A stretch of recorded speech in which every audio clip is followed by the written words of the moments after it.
Welcome to another episode of The Brand Called You, a podcast and podcast show that brings you leadership lessons, knowledge, experience, and wisdom from thousands of successful individuals from around the world.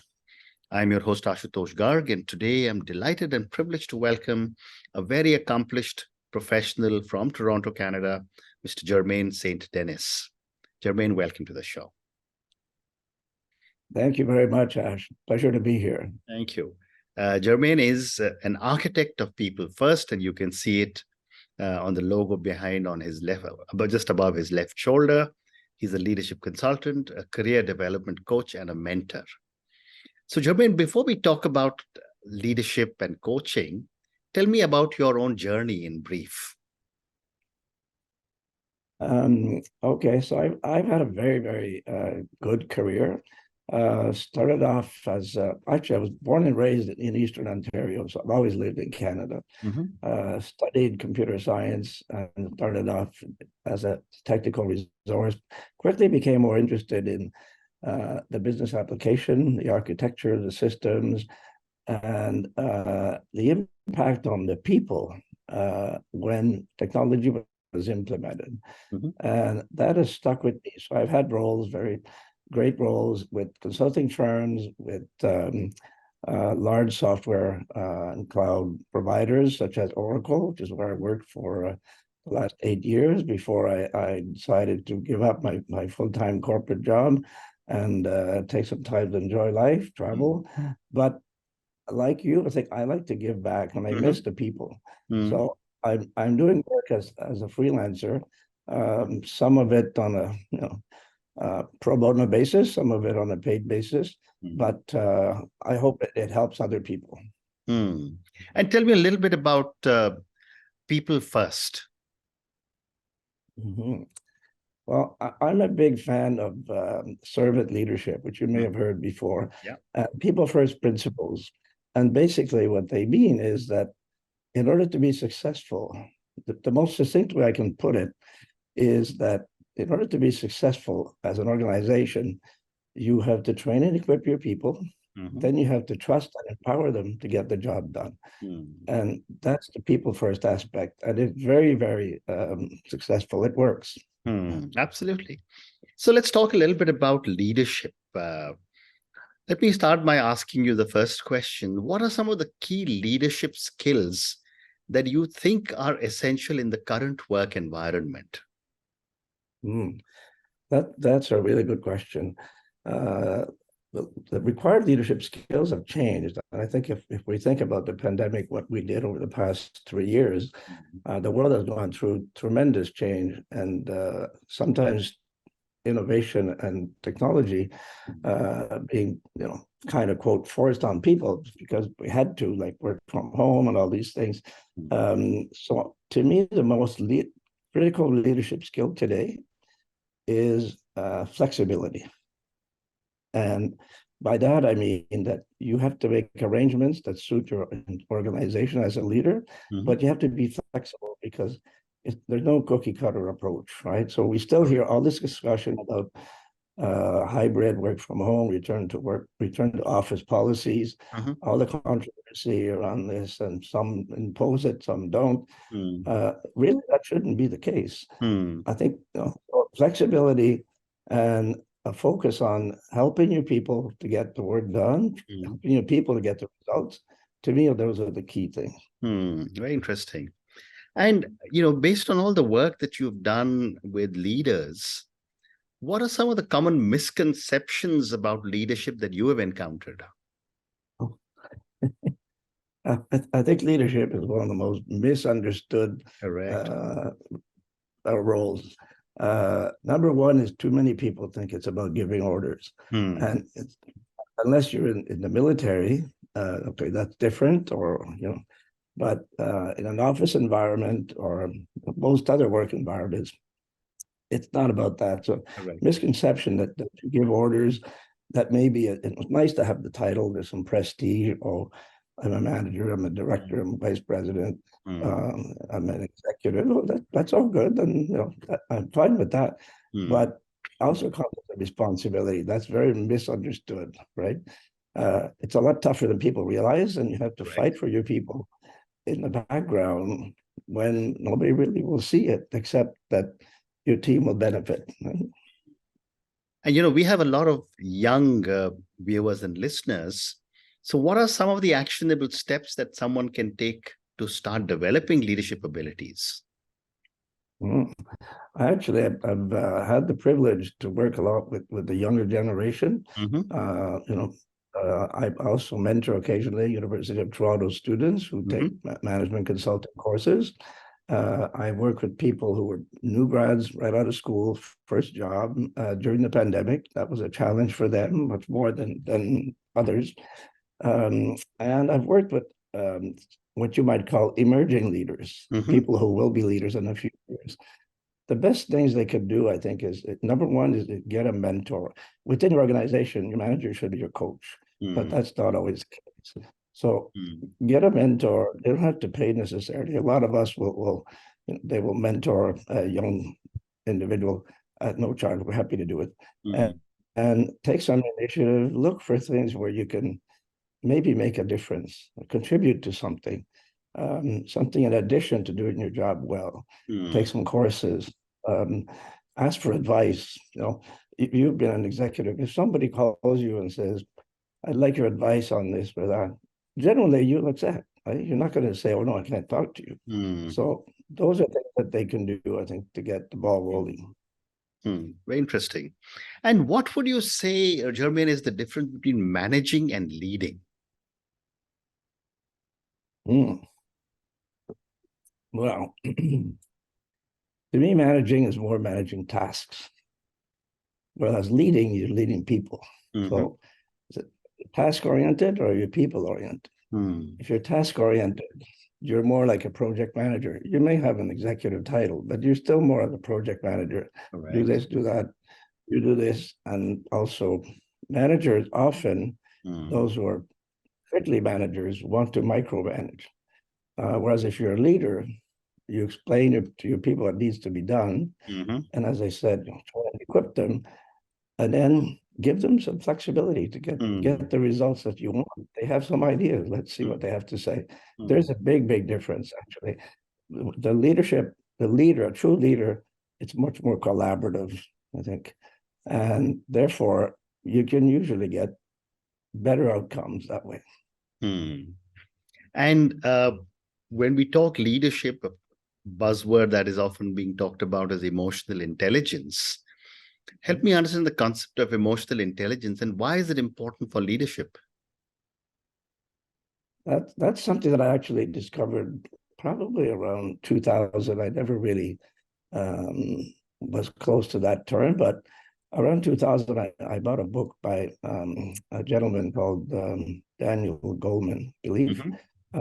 It was called Primal Leadership, which is why I bought it, but all about how a leader uses emotional intelligence to inspire and motivate. To me, emotional intelligence is how you can relate to people, how you connect with them. And then you kind of get a sense, you understand maybe what motivates them, hear them out more as a person than just as an employee, somebody that you give word to. And it will make a big difference because it works both ways. It's mutual, and you can establish trust that way. But you also have to be aware, like self-aware is one of the key aspects of emotional intelligence. You have to be aware of your own, how you behave, how you work, and maybe what you convey as a leader, right? If you convey that you're tough, rough, and I get the same response as to say, okay, I'm coming in, let's see what we can do to solve this problem. So, but it's still mostly, I think, how you can relate to people. Very interesting. So, Jeremy, my next few questions are going to be about the other part of work that you do, which is as a career development coach. What is your approach when helping someone identify their career path? Yeah, I run into this often, actually. Somebody young in their career, they ask me for advice or they have different opportunities. I always ask them to try to find their passion. What is it that they like to do? Even if you're a new grad coming out of university, I had a young lady a year and a half ago or something, two options for jobs, a job with a larger, well-known company, and then a job with a small, unknown, but very innovative company. And from what I knew from being her mentor when she was at U of T, I said, "Well, which one do you think you'll like most? Forget the pay and all this stuff for a minute. Which one do you think you'll like most?" And we had a bit of a discussion. Think about your goals, what motivates you, what makes you happy. And if you're just starting out, you have a fairly long runway. So you have time to experiment at different places. It doesn't mean you'll be there forever, but map out a plan. Do you want to remain technical? Do you want to move into leadership roles? Are there opportunities? There are a lot of things to look at, but it's still follow your passion where you can. And how do you help individuals to handle setbacks or perceived failures in their careers? Failures, when I was younger, failures were seen as a bad thing. Correct. And maybe similar for you. You're still a very young man, but if you fail, often you'd be accused of doing something wrong. There would be a blame, right? Today's not like that at all. At least it shouldn't be. But for most leaders, not like that at all. Actually, failure is often encouraged. It means you're trying something different. You're trying something that nobody's done. So the thing is, learn from that mistake. Don't do it again. The next time you start, you'll start with experience. And also maybe keep track of those things and reach out to people who may have done something similar. Did you have this problem? And then how do you resolve it? Right? And so you can really learn a lot that way, but still having that positive mindset of, okay, I made a mistake. And also, of course, your leader has to have a positive mindset to see it that way too. Well said. Well said. And you're so right. I mean, I actually wrote a book on handling failure in the 21st century. And you're so right. When I was growing up, failure was handled very differently. But my next question to you is, in what ways do you believe, Germain, that personal development impacts career development?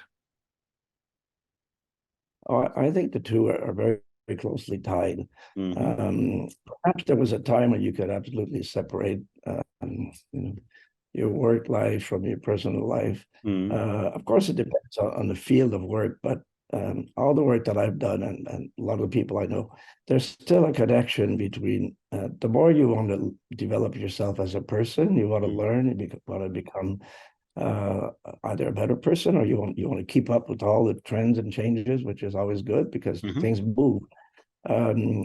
Those will always help you in your career. So when you look at a career plan or you talk with a career coach, you have to find the two and make sure that there's no real conflict, right? So they kind of have to be aligned.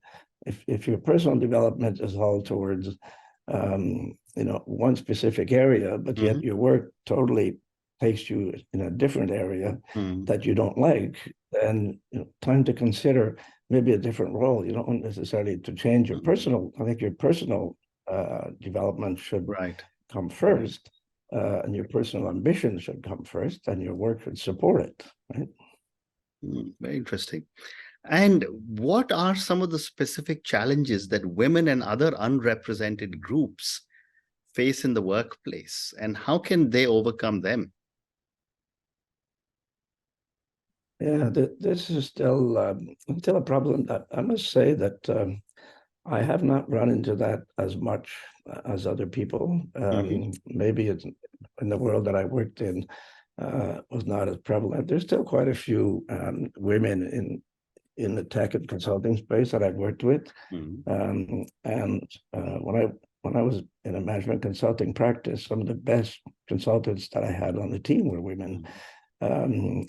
But I also know many others who struggle because they're not appreciated. They're not even seen, women or people, other people in minorities.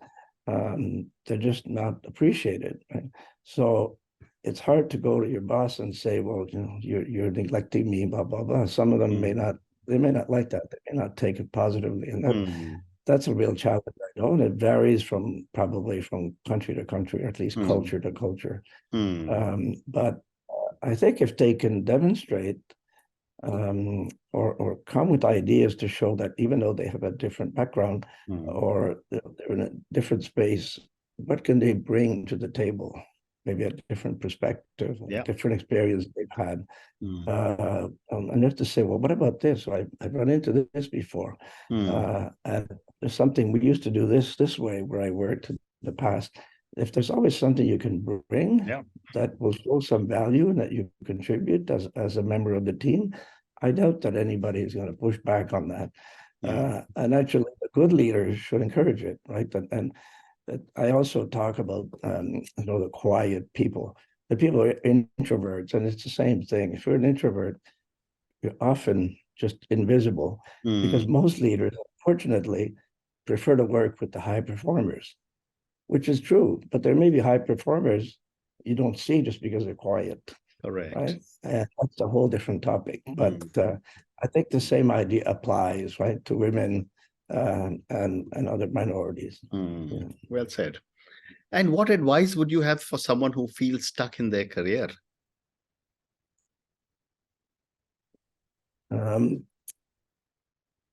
Maybe the best advice is to go back and again question what they want to do. What is their passion? Why do they feel stuck?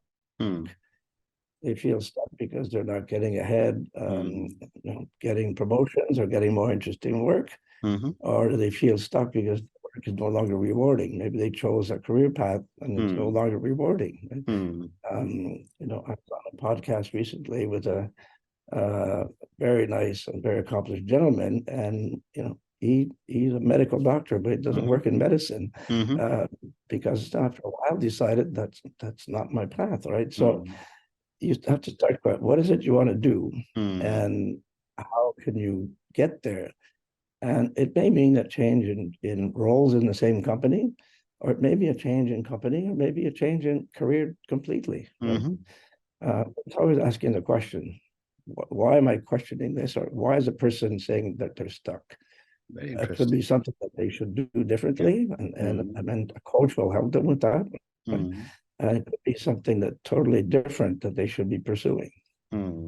Interesting. I know there's no black and white. To me, there's no bullet. I agree. There's no. I mean, in something like a career advice, so moving on, there's never any right or wrong. But my next question to you is, Germain, can you share an example, without any names, of course, of a challenging leadership or a career transition where you helped? Oh, I have several examples, actually. I'll start in the technical fields, for example. Some of my former team members were really, really sharp technical resources, but they became limited in the sense that they always work in the same area. And even though it evolves, the world around us evolves too, right?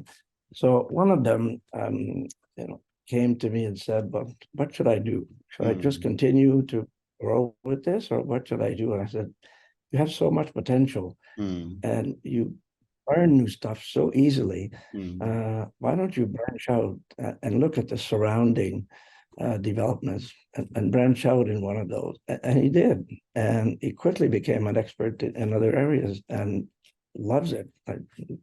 Canadian, but really loves it. Another example is I had a leader who was responsible for teams in different countries. One of his challenges is that he couldn't relate with them very, very closely. So he would have, not often in person, which also makes it more difficult, but he would have video calls, but the team wouldn't really engage. So I said, "Well, how do you run your sessions?" Right? Well, I said, "I go right into the work." Well, I said, "Well, okay, well, I don't do that." Right? Why don't you talk to them instead? And I'm very big on, when you facilitate meetings, do a quick check-in or an icebreaker. Only takes 2 minutes. If I ask you, Ash, well, okay, if you had an undo button, what is the first thing you would do with it? Correct. Right? And so you go around the table quickly, and even if you have 100 people, you're not going to do everybody, but you can do 5, 6. It's very interesting. and it gets the people engaged. And so he decided to try that. And he came back to me shortly after, a month or so later, and he said, I tried this and it worked beautifully. Everybody was so engaged. So, okay, now that's the kind of thing you need to do with people if you want them to engage with you, right? And to me, that's a leadership characteristic that we should have, something we should do, but not everybody does. Depends a bit on personality. Fascinating. Great response. Thank you. So, Germain, I have time for two more questions for you. My next question is that how can leadership and career development coaching, or how have leadership and career development coaching changed in the face of remote work or work from home post the pandemic? Actually, I think coaching in general and leadership and career coaching have become even more critical. And as I said before, I think your boss should be your coach, but that's rarely the case or rarely sufficient. Yeah. There are many coaches like me, for example, that can help simply because you have now to deal with different things that you never had to deal before as a leader. And that example I mentioned of facilitating remote meetings and getting teams engaged, there are a lot of things that one can do. So the idea of coaching, as opposed to being somebody that you meet once a month and you discuss things, or or career development and a mentor, it's a bit different now. What I do, for example, I have a program called Empowering Leaders in Action. And the reason why I say in action is because it's all focused on practical, actionable tips. So I don't cover, for example, all the leadership competencies that HR teams would cover. It's all in action. So we discuss things, we discuss problems, how would somebody address them, what kind of things could you do, questions to ask. So all of that now is focused around teams that are working on site, working remotely all the time or hybrid. And it's different because now you have people in front of you. Then you have people, as we are right now, thousands of miles, thousands of kilometers apart. And you have people we don't see, but maybe they're on the phone listening. Correct. So it requires very, very different skills. And a good coach, I think, will make a big, big difference in getting the person, sometimes just to start off on a better footing, right? And then to be able to grow gradually, evolve into the role. Very interesting. And my last question to you, Germain, and this is a question which is, I want to get your perspective on what is your vision for the future for leadership in the future of work? My wish is that leaders become more caring, and caring in the sense of having that responsibility to help their teams be their best. To me, that's a large part of leadership. It's that responsibility. Help your people be their best. And so, which is why I talk about, I empower leaders, I empower people through caring leadership. It makes all the difference. We've seen some of that during the pandemic, understanding, empathy, compassion, all rose to the surface because everybody was in the same boat. So if I was in Toronto and a cat walked across my desk, you couldn't object because you were also sitting at home in 2020 or 2021 and maybe had the same problem. In the past, that would never have been accepted, right? Or you're interrupted by something. So I hope that continues. So caring leadership has become more talked about, quite a bit more talked about, more popular. And the CEO of Microsoft even said, I think it was in I forget, maybe 3 years ago or 2 years ago, that care was the new currency, which was great. I was very happy to hear that, right? So he could see it. On the other hand, 6-8 months ago, Microsoft let people go because business is down and they want to protect their margins, their profits. Well, okay, well, now that's not very consistent, but caring leadership and servant leadership don't mean that you don't get the work done. You still have to do, of course, what the company needs to get done. Goals have to be Absolutely. met. I understand that. But Absolutely. there are many ways of doing it better, right? Wonderful. And on that note, Germain, thank you so much for speaking to me about your own journey. Thank you for speaking to me about so many different aspects of leadership.